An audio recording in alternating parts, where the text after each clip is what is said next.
Hey guys, welcome to Faiza's cooking. Mild స్పైసెస్తో ఎప్పుడు చేసే పంజాబీ కర్రీస్కి కాస్త పాజ్ ఇచ్చి గుమ్మ గుమ్మలాడుతూ అధరాలు అదిరిపోయే స్పైసెస్తో చిట్టినాడు స్టైల్ పన్నీర్ కర్రీ చేసేద్దామా? ఇది కోకోనట్ రైస్ కాంబినేషన్లో అదిరిపోతుంది.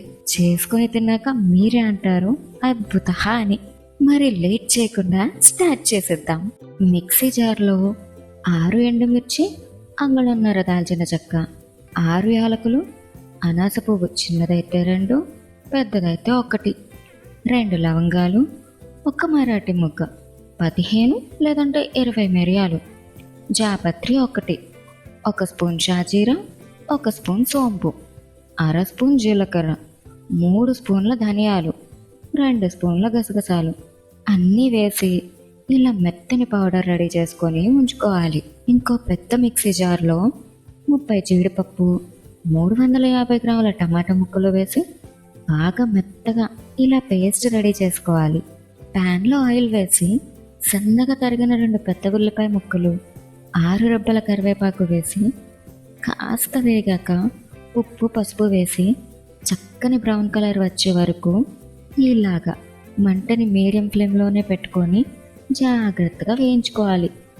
ఇలా చక్కగా వేగాక 1 పెద్ద స్పూన్ అల్లం వెల్లుల్లి ముద్ద వేసి కొద్దిగా నీళ్లు పోసి అల్లం పచ్చివాసన పోయేంత వరకు బాగా వేయించుకోవాలి.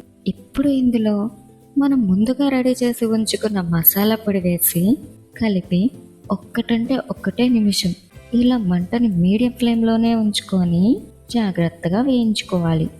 ఆ తర్వాత ఆల్రెడీ రెడీ చేసి పెట్టుకున్న జీడిపప్పు టమాటా పేస్ట్ని వేసి కలిపి కాశ్మీరీ రెడ్ చిల్లీ పౌడర్ 2 స్పూన్లు, మీకు సరిపడేంత ఉప్పు వేసి మంటని మీడియం ఫ్లేమ్లోనే ఉంచుకొని కదుపుకుంటూ 5-6 నిమిషాలు వేయించి అప్పుడు ఇందులో 1/2 లీటర్ నీళ్లు పోసి కలిపి మంటని మీడియం ఫ్లేమ్లోనే ఉంచి మూత పెట్టి తీస్తూ మధ్య మధ్యలో ఇలాగా కలుపుకుంటూ పచ్చివాసన అంతా పోయి మంచి అరోమాతో ఇలా నూనె పైకి తేలేంత వరకు చక్కగా ఉడికించి ఇప్పుడు ఇందులో పన్నీర్ తురుము వేయండి.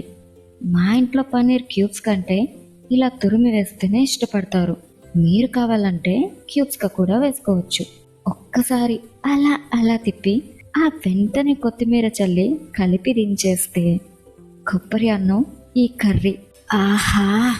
ఇలాంటి స్పైసీ అండ్ టేస్టీ రెసిపీస్ కోసం సబ్స్క్రైబ్ చేసుకోండి ఫైజెస్ కుకింగ్.